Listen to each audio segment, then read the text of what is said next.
Oh, hey, we're getting unwhelmed. Good morning. Welcome to Friday. If it's Friday, this must be an Unwhelminar. I am so pleased to have you here today. If you're watching us post Unwhelminar, today is or was the 14th of October. And I am absolutely thrilled with today's guest. I cannot wait to introduce you to Jennifer Kleffner, who happens to be one of my favorite humans on the planet. And as you know, that's saying something because I know a lot of them, the humans, that is. I do want to mention that this is an Unwhelminar from Unwhelm Coaching. I am Katie Christensen. I am the owner and head bitch in charge at Unwhelm Coaching. We are in the business of empowering women in business. At Unwhelm Coaching, we have an entire suite of services that we can sell you, but we also offer you a whole bunch of free shit because I think this is important stuff and that it might be helpful to you in your business.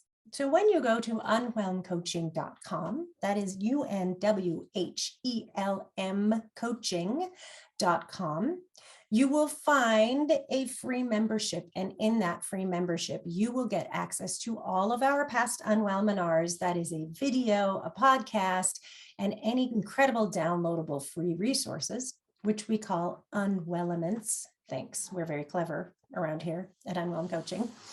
The Unwhelments are also available to you on their very own little homes so that you can browse through and find the resources that you want. We also offer a bunch of other great free stuff. And we are so pleased to announce that we will be opening up our paid membership in November. And I am super excited about this paid membership because it is, first of all, it's premium and cool, and it's where all the cool kids are. I mean, duh. But we are offering this membership at an introductory price of only $50 a month. And that, if you purchase a 12-month subscription, you can lock in that price for a year, no matter what our rate raises are. In our paid premium membership, where all the cool kids hang out, you will be allowed access to all of the great free stuff. But in addition to that, you will have the premium benefits. I just love the word premium. It sounds so fancy, but you will have access to a 1-hour group coaching call. And that is a sort of AMA style. That's Ask Me Anything. It's driven by the questions from our community. So within the community, if you have something you'd like to know more about, if you want us to bring an expert on, if you're just struggling with something and need just a half a minute of coaching, or this term I hate that I can't find something else, a thought partner, just somebody to bounce an idea off of, that comes to you at no additional charge for an hour every month. You also get the opportunity to book a free one-on-one coaching session. That's a limited time offer, but is available to you. We have other fantastic things like the book club. I am stoked about November's book club because we will be diving into one of my all-time favorite topics. I often preach about this. We'll be working with Jennifer Armbrust's Proposals for Feminine Economy. That is the shit, y'all. That is all about reframing the economy and what business success looks like. I'm going to stop talking about it right now because I will go on for the hour about it, and you just need to read the book. So there will be a Zoom meeting for the book club, but we will have online questions and conversation about it. I anticipate that that will generate a lot of conversation in itself. The other thing that will be happening with the premium membership that I am also stoked about is the Accountability Buddies team. If you've been here for more than a couple of minutes, you know that we love Accountability Buddies, and that is your mentor and your mentee all in one. And we offer both matchmaking services. So if you're looking for a mentor or to be a mentor, we will hook you up with somebody we think you have a lot in common with, or that we just think you should know. And we will teach you how to be an effective mentor or mentee. And if you don't really need that kind of coaching, but you just want some guide work, some framework to keep the bumpers on your bowling lane, we'll have that as well. So it is a whole host of fantastic goodies. I am super excited.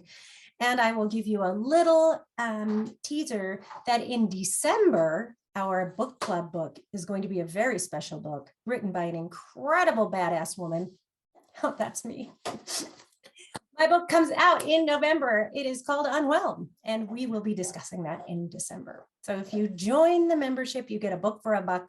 So you'll already be ahead of the curve on the book club. Thank you for joining me for this commercial for Unwhelm Coaching. I'll be taking questions at the end. As you know, if you have joined us before, if this is a podcast and you're listening while you're doing something that needs your attention, please do not close your eyes during this portion of the program. If you are watching and you have the ability to do so and a moment, this is the moment where we talk about our norms for unwhelming, and we talk about, and we do a bit of grounding. So our norms are, if you're joining us on camera and you happen to be doing something that could potentially be really distracting, like an interpretive dance or roller skating, then please feel free to shut your camera off. If you'd like to join us and perform the interpretive dance, just hit us up in chat. We'll give you the space. I'm always down for a good interpretive dance. But if you are joining us in Facebook land, on the face places on our live, feel free to pop some comments and questions. And even if you just feel like hyping Jennifer, then either one of them that are here today, then please do so in comments. We have the ever capable Jen Workington, Unwhelming Badass, with us today, and she will be monitoring the chat and the Facebook comments. So that's business out of the way, commercial over. So let's do a bit of grounding now. And this is almost always one of my favorite parts of any Unwhelm meeting or Unwhelm gathering. And this gives us the opportunity to slow down a little bit, which is something I can almost always benefit from, and to center ourselves in body and mind. And for those of us who manage ADHD, it's a little bit more opportunity for us to feed the monkeys something to distract them for a minute so we can focus. So you may hear my monkey in the background. That's my puppy Peter, and he's busy gnawing away on a bone so that he will be distracted and monkeyfied elsewhere during our conversation. So when you're ready, make sure that you are sitting in a comfortable position. Make sure your booty is nice and centered wherever you happen to be. If you can have your feet on the ground and feel the ground beneath you, fantastic. Roll your shoulders up and back and sway a little bit side to side to really center your backbone. When you're ready, if you're comfortable, go ahead and close your eyes. And we'll start with some big, deep breaths. We're going to breathe in slowly through your nose like you're sipping. When you get to the fullest extent of your inhale, hold for just a second, and then release gently. Again, in through your nose. Fill your lungs, fill your rib cage, fill your diaphragm, and hold and release. Let your breathing return to normal and sway again side to side and feel all of the pieces of you. Feel your rib cage connected to the muscles, connected to your bones, connected to all of you. Place your right hand or left hand, whichever is your dominant hand, on your heart or your heart center. We've been discussing a bit that autumn is the season of grief, and you may be finding yourself feeling some grief and feeling it in your lungs. And so I would like you to concentrate on the place where your hand is connected to your body. And I would like you to imagine that as a warm fire that will hold light and space and heat and allow a little space for that grief. I invite you to imagine the firelight and the light that it casts circular around the fire, and that within that firelight is a safe, comfortable, warm space where all of your grief is welcome, where we can be held and warmed. Anytime that you find grief surfacing, you can take a moment to reconnect with this firelight, this warmth, and this safety with touch and with breath. You simply need to place your hand on your heart and really concentrate on your breathing. And you can find yourself right here for a moment of respite and healing. And when you're ready, we'll take 2 more big breaths in through your nose and out, and in and out. And when you're ready, you can join us back in this space. If you're listening or watching at a later time and you need to just rewind and go through that all again, you just take the time, dig in, sink in, that's the juice. I am so honored to have with us today a really fantastic human. Jennifer Kleffner is the owner and founder of Miles Away Farm out of Walla Walla, Washington. Also really fun to say, Jennifer Kleffner of Walla Walla, Washington. She has been doing Miles Away Farm as a business since 2010. She started with some fantastic produce and some skincare products, and she has ventured from farm stand to blog to expert to videographer, and she is now hosting a YouTube channel. And please make sure I'm saying this right, Jen. Cooking the Harvest, which starts with Jen in her garden, which is phenomenal. And she is going to walk you through how to preserve and use all of that amazing goodness you've been nurturing and fostering through spring and the heat of summer. And it doesn't matter where you are, you can access delicious fresh goodies to preserve and to cook. You can use your farmer's market, and in a pinch, just go to the grocery store and she will be able to help you preserve and use these amazing bounty of the earth. Jen is an inveterate truth teller, which is partly what makes us sisters of the heart. She's an incredibly supportive friend. She is a very knowledgeable human, and she is a badass woman business owner. So welcome to the Unwhelminar, Jen. Thank you very much. We're so delighted to have you. One of the things that you and I have talked about in the past, and one of the things that makes you one of my favorite humans, is that education is at the heart of absolutely everything you do. And that your ideal world is where everybody knows what you know and knows how to do what you do, and there's no job for you. So we definitely have that in common.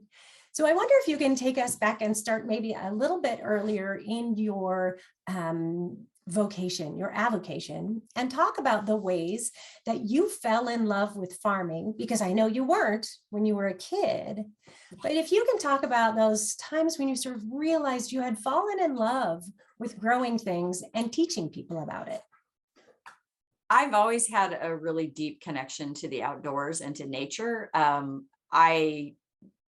When people are discussing religion, I often say that nature is my church. And I grew up with a somewhat dysfunctional, tumultuous childhood. I moved a tremendous amount of times. Thank you, Mother. And being outside, no matter where I was, even though I was uprooted repeatedly, was the thing that centered me and allowed me to feel like I was connected, and to be able to keep going. I'm an introvert at heart, and so also the solitude of that. And my parents both gardened. I come from a long line of farmers and gardeners. In fact, if you look at I think it's my great great, or maybe 3 times great grandfather's census record in England under occupation, it says gardener, which just makes my heart happy. So I do think some of it is just genetic.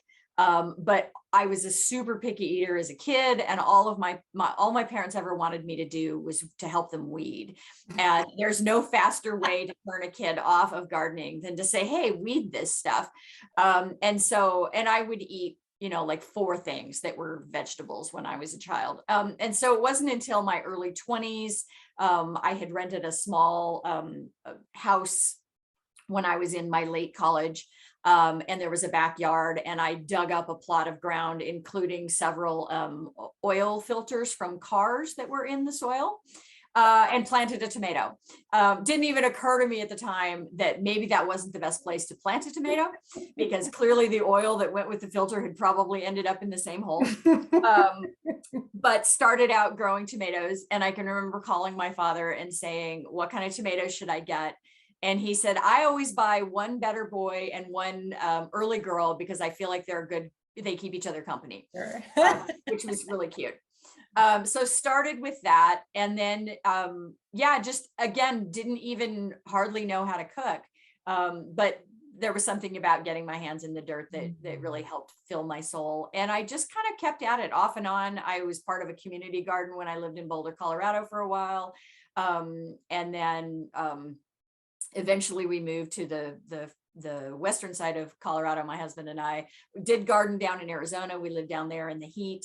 And that was when I did a master gardener program, which is Arizona.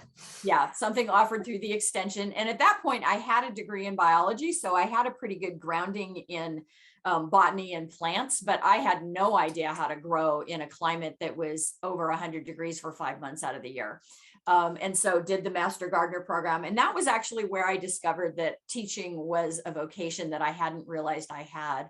I was in my early 30s, and as part of the Master Gardener program, you're asked to, the program at the time was free. I don't know if that's still the case.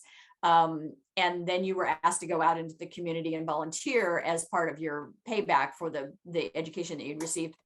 And I ended up doing a talk on native plants for our area in Arizona to a bunch of retirees. And it was in the evening at a schoolhouse. And I knew the subject very well because I happened to be working at a native plant nursery at the time, and had done a lot of propagation around it and studied it, because that's just kind of my rabbit hole. Anytime I find something new, I take a deep dive. And I stood in front of these people, and normally at that point, public speaking was terrifying. I didn't want to do it. I avoided it like the plague. And any object in the room that I could put in front of me was absolutely what I wanted to do, so I could hide. And in this particular case, we lined up the plants on a folding table, and I stood in front of the table and just kind of leaned back against it, talked a little bit about what I had, and then asked people questions, or asked people to ask me questions. And I walked out of that room thinking, holy crap, I'm a teacher. I had no idea that was something that I loved and enjoyed. And actually, I also come from a long line of teachers. My father was in the Navy for 27 years and was a pilot and flew off of aircraft carriers. But in his later part of his Navy career, he taught other people how to fly off of aircraft carriers and how to fly. So he was a longtime teacher. My grandmother on my mother's side was a longtime teacher. My favorite story of her, talk about badass women, is it was the Depression. They were literally starving. And she had always farmed and gardened and had flowers and things. She went down to the local school district, which was in town, so she had to get there, which was not an easy task in the 30s, convinced them to hire her during the summer, and then went to the bank with the signed contract that they would hire her in the fall, and got a loan from the bank so that she could get her teaching certificate so that she could teach. That's fantastic. Yeah.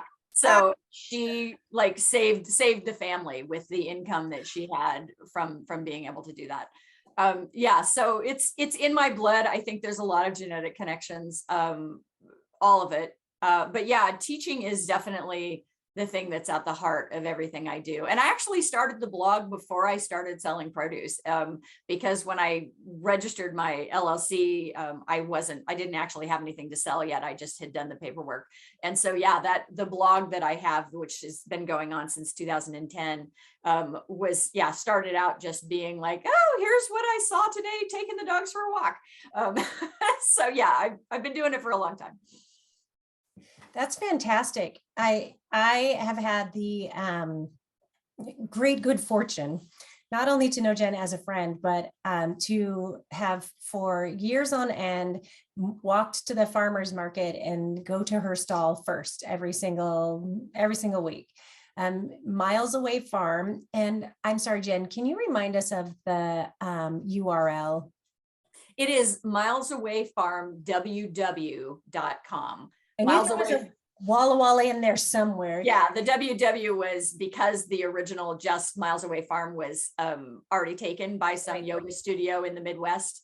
And then once they stopped having it, it was way too much money to keep it or to buy it. And so I just added the WW. Fantastic. So you can check that out in the chat, and we will also pop that in Facebook comments, and you can find Miles Away Farm also on Facebook.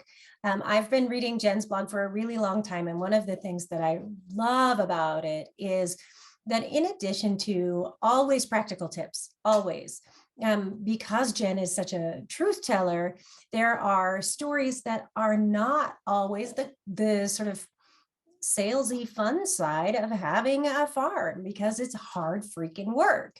Yeah. And it also makes it really accessible. So your writing, which is beautiful in itself, means that folks get to get a taste, if you will, of what it's like to be where you are. The Walla Walla Valley is simply beautiful and has such diversity of landscape, and your farm is like a very different locations, a very different place, depending on the time of year you go there. Yeah. My favorite memory of Jennifer's farm is going and holding and feeding baby goats. I still get choked up. They're so fabulous.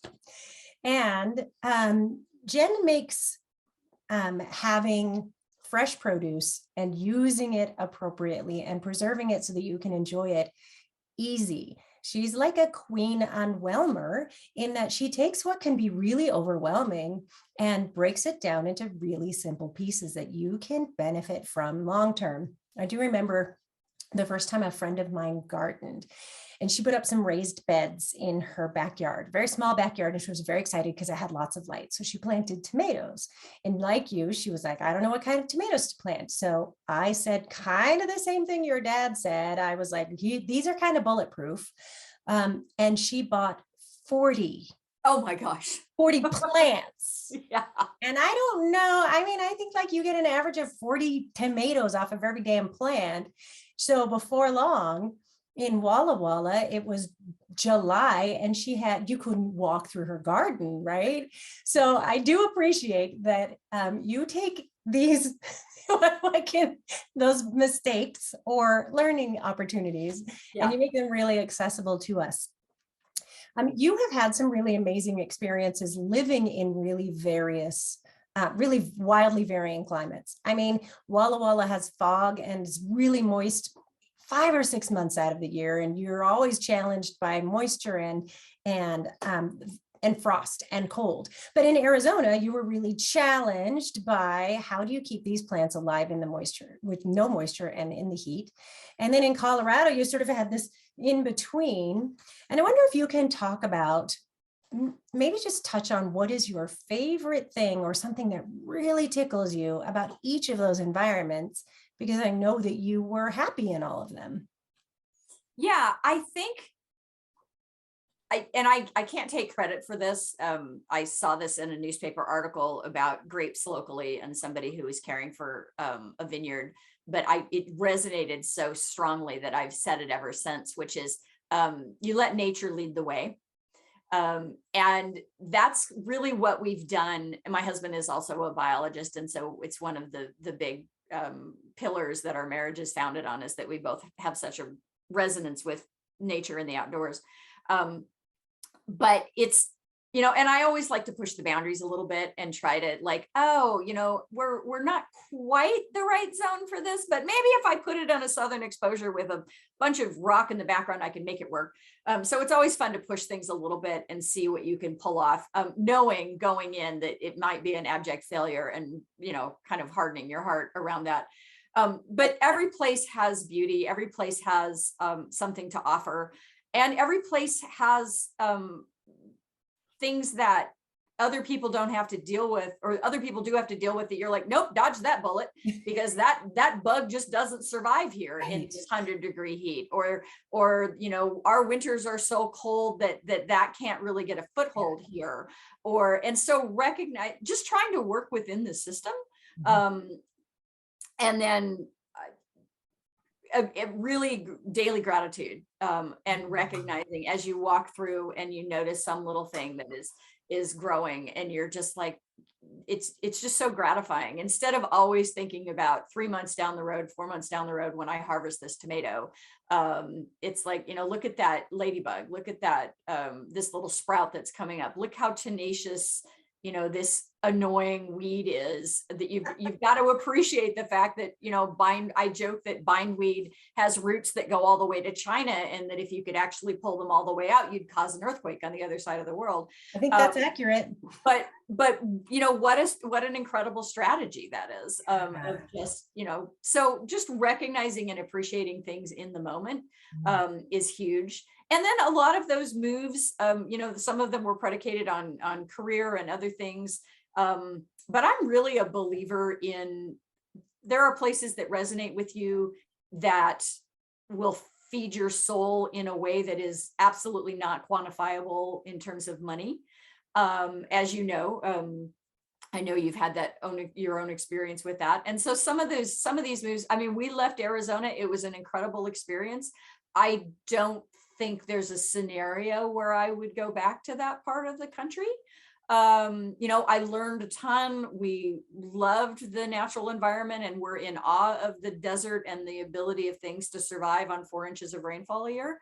But it wasn't feeding our soul. And so and Colorado did for a long time, but it was also 7,000 feet. And so our growing season was super short. And we finally got, we had one too many instances of, oh, we pushed that boundary and we failed. Oh, and we pushed that boundary and we failed for 10 years. And it was like, gosh, it would be nice to, my husband asked me, what do you want to grow when we get to Walla Walla? Like, what are you most excited about? And I said, tomatoes, tomatoes, tomatoes, tomatoes, tomatoes. Yes. Yeah. And people say, how do you like Walla Walla? And I say, I'm living out my heirloom tomato fantasies. Yes. Because I had spent 10 years in Colorado, and then actually a previous 6 years in Colorado in a different part of the state, in a different part of my life, trying to grow tomatoes and getting about 5 that were right before we got a frost. And that was like growing the shortest season determinant, all the tricks and strategies and, covers and everything else. And you still hardly got anything. Mm-hmm. So yeah, you're allowed to change up your environment and go someplace else that maybe is going to be a better fit. So that's a really powerful lesson. And I spent 25 years in Walla Walla and absolutely loved it, and felt like my roots were very, very deep there. And when we moved here to New Mexico, we're in Santa Fe now, and I had that same experience where I felt, I didn't feel that I wasn't at home in Walla Walla. It felt very deeply home and resonated with me. And when I got here, it was a very different facet of my soul that was fed. And it's really, it's no less powerful, but it's a different geographic location. And go ahead. I miss strawberries. Yes.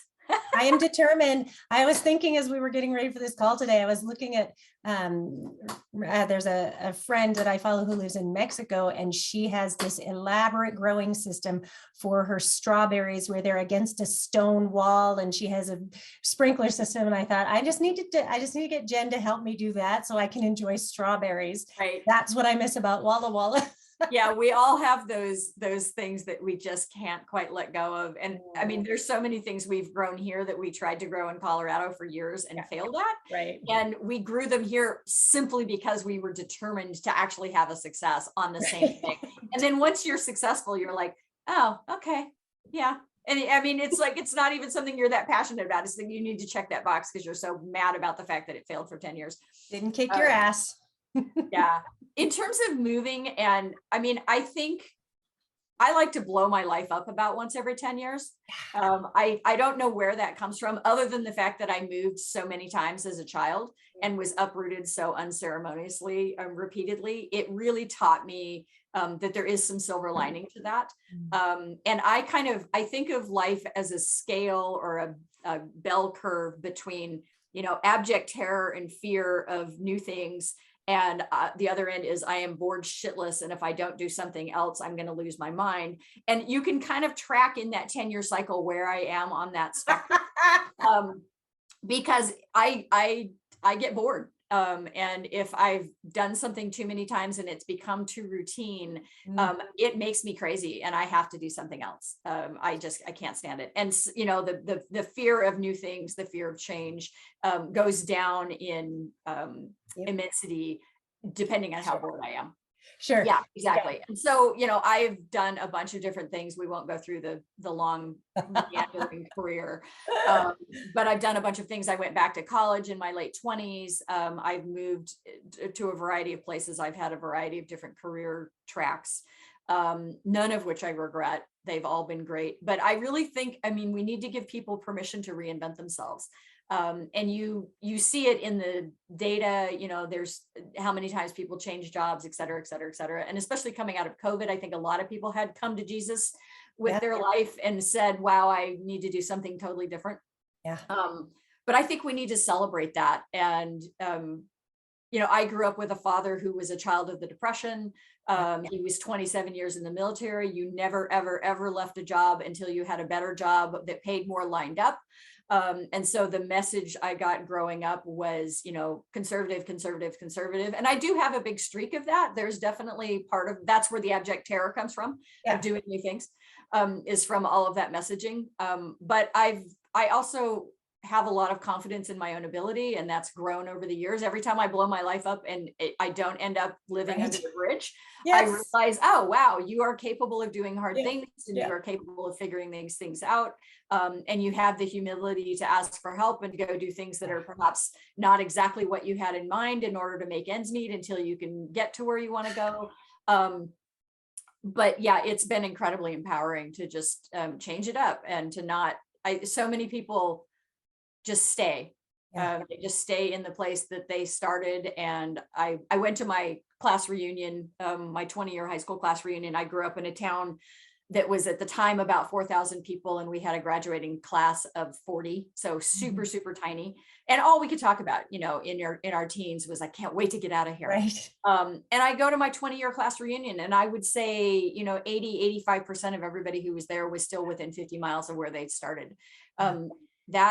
That pull to family and to community and to knowing what's coming next is very, very strong, and more power to you if you can make that work. And some people were wildly successful and have beautiful lives that never left. So I think there's another side to that as well. But yeah, giving people permission to try new things, to take risks, to take chances, to move across the country, to do something completely new, should be celebrated. It's such an affirming message, and it clearly resonates with me as well. When did you move to Walla Walla? 2011, October of 2011. And I'm pretty sure I met you really shortly after that, because our husbands worked together, and I just felt such a draw and a connection to you. And I think there's so much about what you're talking about that resonates personally with me, because you've known me long enough to know that about every 7 to 10 years, I just blow the shit out of my life as well. Right. And Jen's known me for almost 30 years.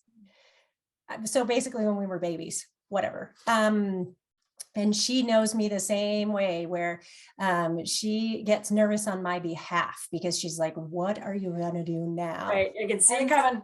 Right. And thank Gaia for friends like my Jans, who are steadfast and who stick with me and are that steadying, reassuring force, and moving from a place where I loved and had family and had, my kids were raised to out here where I knew exactly 0 people, was terrifying and liberating and fantastic. And I finished my bachelor's degree at 49.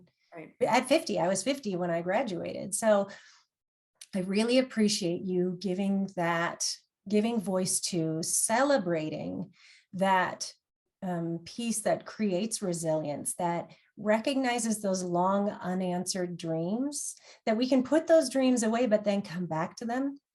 In the unwhelming process, when I talk about trying to uncover mission and vision and values, Jen, I talk about how in the sort of corporate strategic planning process, you might be working with a team and a presenter will tell you, if there's something that comes up and we can't get to it, we'll put it in the parking lot.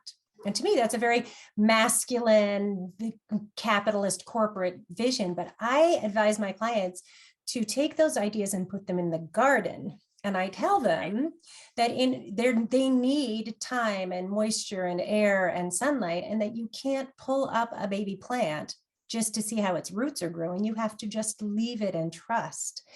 And so then if that's what's happening with your ideas and they're in the garden, and you can go back, and sometimes they're ready to be transplanted and sometimes they need to be weeded out. But it's such an amazing piece of freedom to know that you can change everything up, and maybe it doesn't work out the way you think it will, but you could be okay or even better than okay. Yeah.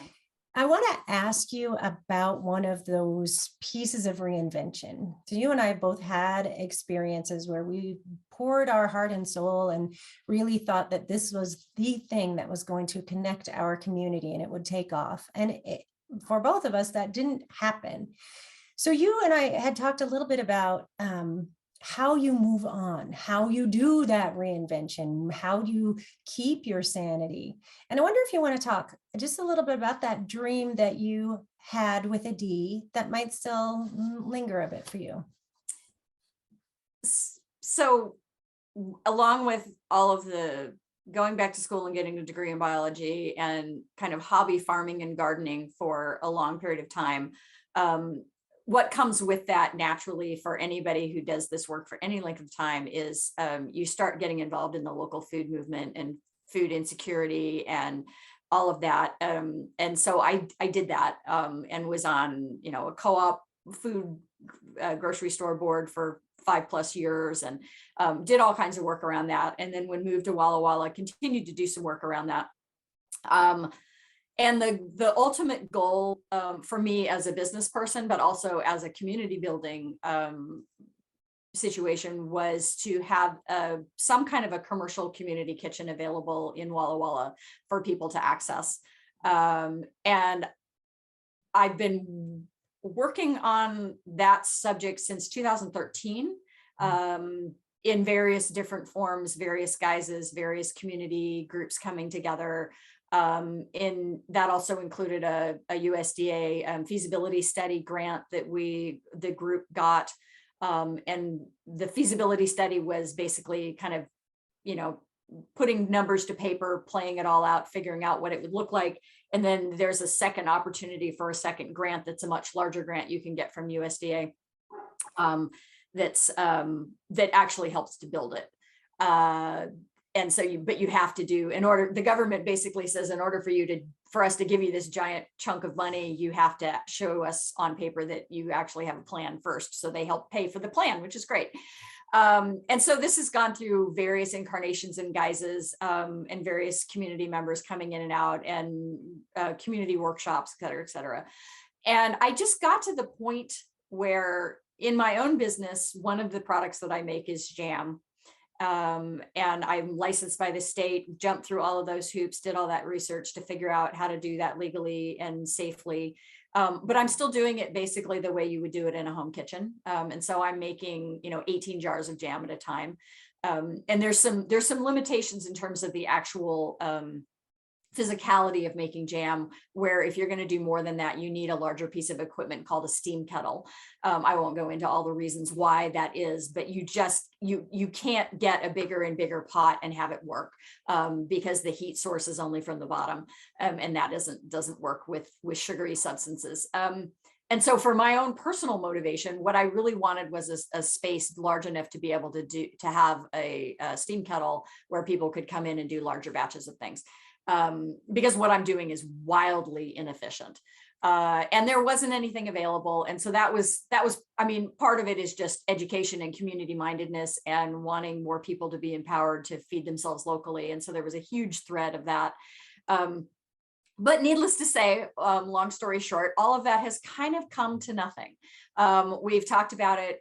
There have been, like, I have a shared document file that I send to people when they call me and ask me about commercial kitchen stuff. That's just like, here's all the different studies that have been done in this community in the past 10 plus years around food security and this subject. And it was astounding to me. There's a lot of them. It's not just the feasibility study that we did. There's a bunch of different other ones. And, you know, it's like, we don't need to study this anymore. What we need to do is actually make it happen. And without putting too fine of a point on it, the city, the county, and the Port of Walla Walla just haven't had the right kind of motivation to get behind it. And it really is going to take that level of involvement, or it's going to take a sugar daddy, you know, somebody who's got a huge amount of money who moves into the community, who just says, I can afford to do this, who's going to, you know, be that nest egg. I'm 56. I'm at a point where I'm not willing to take on, you know, $500,000 in debt to build the facility. Or $500,000 in fundraising.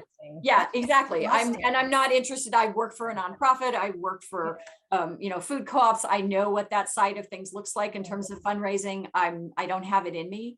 And so I just, I got to the point where there would be yet another, you know, group of people kind of meeting to talk about this again. And God bless them, because they all are very like-minded people and they all have their hearts in the right place, but none of them have the empowerment financially or the pull politically to actually make it happen.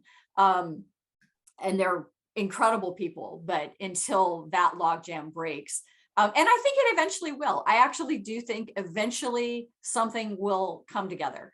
But I came to that conclusion that it is probably not going to be on my watch. And I needed to let that go, because so people would contact me and say, you know, hey, will you come to this meeting? Will you join this Zoom? Will you blah, blah, blah. And I said, if you can't see this actually coming to on the ground building in 12 months or less, I can't be involved anymore. I can't do it. And it was just you know, I mean, those kind of things, that community building is incredible, but it is also a huge, huge time suck. And I'm an introvert. And I'm also very much a, okay, we've studied it enough, let's move forward kind of a person. I'm good at synthesis. I'm good at looking at all the data and then bringing it down to some bullet points and then saying, let's go. What's next, right? What action do we take? What's action do we take? Something. Exactly. And so I'm not good at sitting in community when I don't feel like it's moving us forward. And I had to just kind of call uncle. And so I've actually decided to stop making jam. Wow. Okay, I just need to pause right there and tell everybody that in the chat is Jen's Square site to purchase. And if you can purchase jam, go there now and do it before she sells out, because her jam, especially the jam she makes with the chilies and the spices, is the shit, y'all.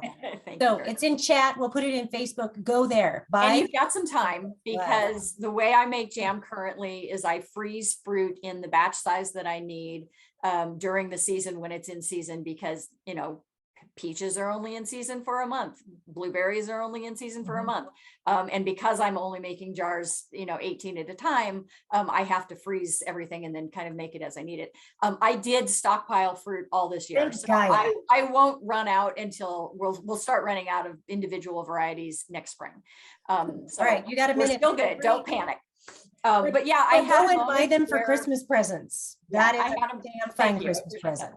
I had a moment, kind of late June. I was sitting on my back porch pitting cherries, which is a very time-consuming process. Even when you do spend a couple $100 on a decent piece of equipment to do it. Mhm. And I just had a moment, and this is exactly what you're talking about planting seeds and gardens.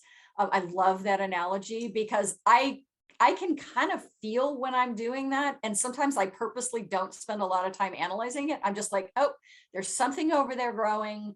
And I'm thinking, I know it's there, and we'll see what becomes of it. I had a moment pitting cherries where I was like, you know what? I am so over this. I'm not going to make jam anymore. And it had been brewing, I think, for probably 2 or 3 years. Yeah. But you just reach that point where you're like, as my husband says, the juice ain't worth the squeeze. Oh yeah, it's my favorite analogy. Hell Yeah. yes. And I just had Literally that in moment this where that way. tipping point happened in Yeah. my brain. And I am blessed and sometimes cursed with once I make a decision, it generally is a very long ramp up, but then once I get there, I am 100% comfortable in that place. I don't second guess myself. I don't think back and regret. And I would much rather make a decision and then have to deal with some tweaks and fallouts later, as you go through it and find out it didn't quite work the way you thought it would, than I would to just sit in analysis paralysis. I am not that person. Same. I gotcha. We're kind of sisters from another mother in a lot of ways. It's a little bit like that. Yeah. And I need to pimp some more of your products though, because my dearest Jen, who I collect Jens. I have a sister Jen. I have many good friends, Jen. So my Jen in Arizona, Jen Workington, believes that I am famous for using ointments. I have a cream or an ointment or a lotion or a tincture or a serum for every goddamn thing. But this is what lives on my desk. And that is, wait, I'm not a very good Vanna White. Good God. Here you have it. It's Miles Away Farmhouse lotion. This particular flavor is black raspberry vanilla, but her lavender. Oh, also she makes bomb ass soaps. And because she's a friend of the Christensen Cook household, when my husband was going through cancer treatment, there was a particular flavor of soap, as I call it, that he really liked, but she was discontinuing that. And so she tweaked it a little bit and made a flavor just for him called Fuck Cancer, Let's Ride. And it was one of the most treasured gifts that he ever got. And we were incredibly fortunate to be deeply blessed by so many people during treatment. But that particular piece was like handing him a piece of your heart, because it was your art and your science and your heart, and such an incredible gift. So lotion, soaps, her lip balm is so great. We use her, I still have I probably need to order some more, because one of Jen's lip balms lives in my ski jacket and I use it on the ski lift every year. So I really do appreciate the fact that you talk about being able to move forward, and that these dreams are not, that the dream is gone or the vision is gone, but that it might be time to hand it over to someone else.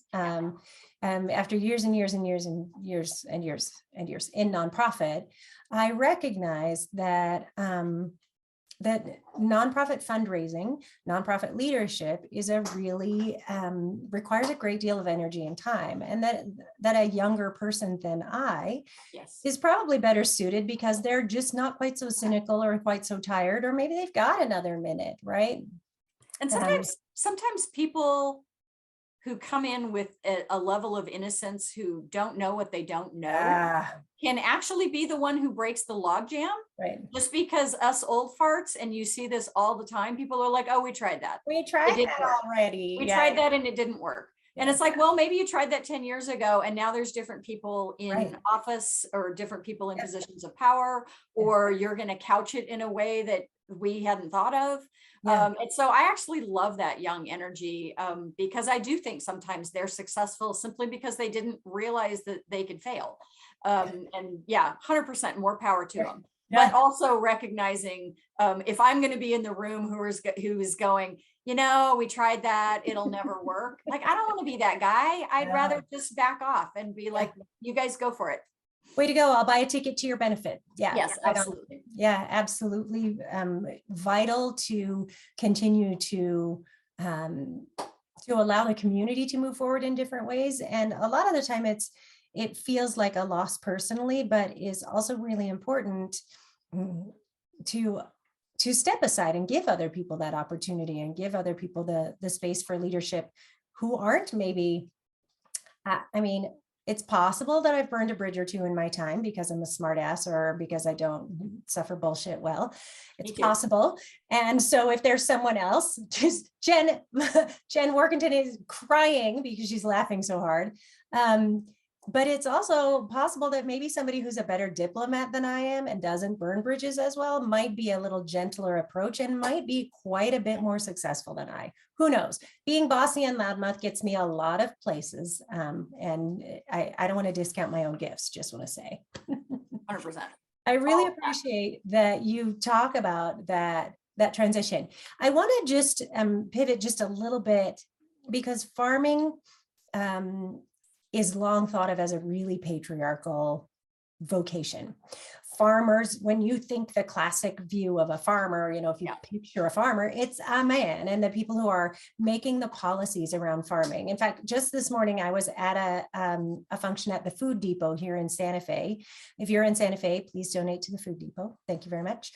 And one of the things that we talked about at the breakfast was the farm bill that's coming up and how it governs the way that we allocate resources, either at reduced or no charge, to the neediest members of our community. The room was full of women. The women were doing the work of of distributing the food, and the Food Depot team is largely dominated by women who are all badasses. But the person in the room who spoke about the farm bill was a man.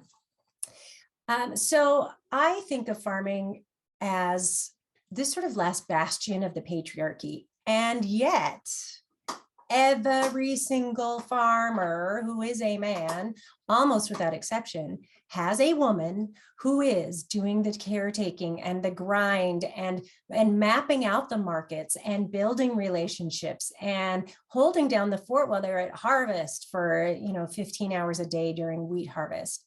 Yeah. What sort of challenges have you faced, and what is sort of the makeup of the small farm environment? My focus has been since the beginning really around sustainability. I'm not certified organic, but I have gardened organically in one way or another from the beginning. And I think to some extent I have a skewed view because of that, because that echo chamber of the thing you're interested in is the people you attract around you. And then also my other giant echo chamber is just education. And so I'm involved in a lot of online groups that are beginning farmers, beginning gardeners, homesteaders is a big term right now. And there was a huge uptick in all of that with COVID, where people suddenly felt food insecure. They went to the store and saw empty shelves and freaked out and dug up their lawn. More power to you. And I also think there's a whole younger generation. I have had Whitman college students come out and do internships with me for the last 4 years. And I've had a variety of them come out for other reasons on tours and things. There's a generational shift that has skipped a generation. So right now, the average age of farmers in America is well over 50. And most of them are that generation. It's usually, like you said, it's the man who's got their name on the masthead, even though the woman is doing all the social media and keeping everybody fed and keeping everybody organized and all of that. But then there's this whole younger generation who are in their 20s. They're homesteading, essentially. They're going back to the model that my father grew up in on a farm in Montana, where they're raising kids and trying to grow as much of their own food as possible and trying to build community around that. And that's a big shift. And it's men and women together. So there's very much an equality to it that is happening. And then a lot of times the people that freaked out during COVID and are now digging up a garden, they might be the ones asking their husband to do the heavy lifting in terms of the breaking the ground, but they're the ones that are planting it, caretaking it. It's the women that are building these small homestead gardens and farms, which was really the impetus for the whole YouTube channel. Was I just kept seeing people who would ask 100 million questions on these groups from March to July, about every little thing. And then the next picture is them with an armload of whatever it is. So much They said, zucchini. what do I do with this? Yeah. Because the reality was, not only didn't they know how to garden, they also didn't really know how to cook. And so wanting to help people make that, because I didn't know how to cook. Again, I would eat 4 vegetables, and one of them was green beans out of a can. I didn't know anything, and they had to be out of a can. A fresh green bean was verboten. There was no way I was going to eat that. Yep. And so I literally spent, 25 years trying to come up with original, or not even original, but just recipes for vegetables that I would actually enjoy and not just choke down. And I get that there's a huge generation of people that are in that boat. And so trying to help bridge that gap. Yeah, Farm Bill, it's really complicated. And the fact that they call it the Farm Bill, but the vast majority of it is actually safety net for low income folks. It's allocation of resources. Yeah, and it's for our like, neediest it's misnamed. And then, the farm subsidies around wheat, corn, soy, instead of trying to get more healthy foods into the hands of people that need them, why we're not supplementing farmers' incomes on things like carrots and salad mix and, greens instead of corn. And it's for God's sake. Yeah, and then we know this. I mean, this has been talked about for 20 years. It's been talked about a lot in the last 10 years. It's until we get a sea change, generational sea change in that national political spectrum, I don't think we're going to see. Let's call it a generational sea change. Yes, there we go. I like that. But honestly, working with these Whitman students, and they are very smart, very idealistic, wonderful human beings. But it gives me hope for the future. I am not turning into my family, my dad, where it was, it's all going to hell in a handbasket because I'm not doing these damn kids. Yeah. These damn kids, and turn off that music. What is that racket? I just keep looking at them and saying, thank you for the work that you're doing. And that I honestly think that the whole world is going to shift when the power lies with you. And I look forward to that day, and hurry up. Yes, Ben, please don't give up.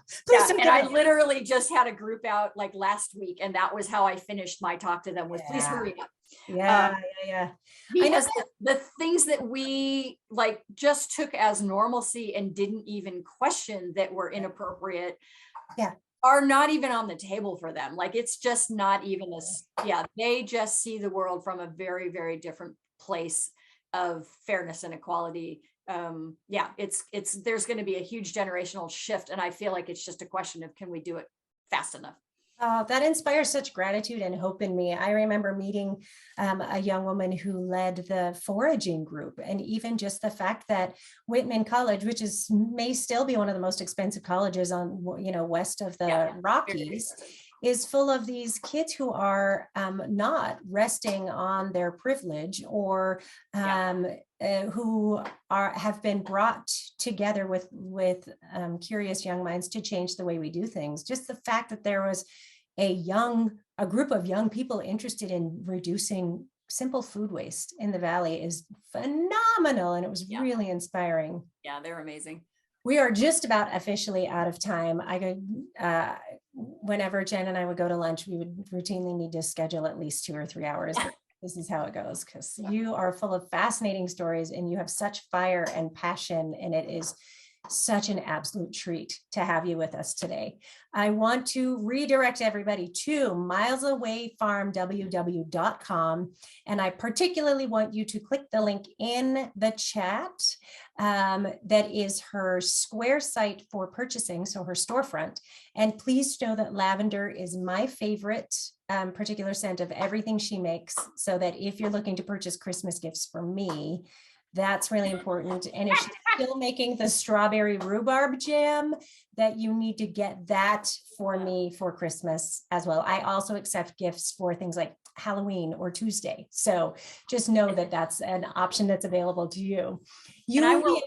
Go ahead.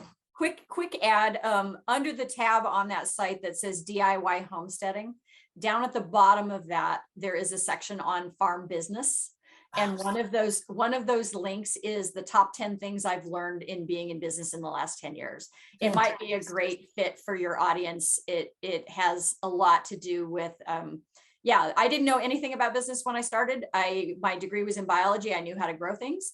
And there's a lot more to know and a lot to be educated about. And it can be a very steep learning curve. And you can do hard things. And so, but that's a great kind of summary of the things that I have learned in the last 10 years. When you go to unwhelmcoaching.com and you have a free account, you can access our Unwhelm directory. You can find a direct link to Jen in the Unwhelm directory. Just look for her pretty face and Miles Away Farm and just click right over there and you'll be able to head right there. We will also add a direct link to those 10 things she's learned in business that you'll be able to find on the Unwhelments page as well as on the page for this particular week's Unwhelminar. Jennifer Kleffner of Miles Away Farm, dreamer, inspiration, businesswoman, all around badass, truth teller. We are honored to have had you here today. Please check out her YouTube channel because she will teach you how to do things with all of those vegetables sitting on your counter as the first frost approaches. Thanks again for coming today, Jen. It's such a pleasure to see you and spend time with you. Thanks for sharing your incredible knowledge with us. Absolutely. Thanks for having me.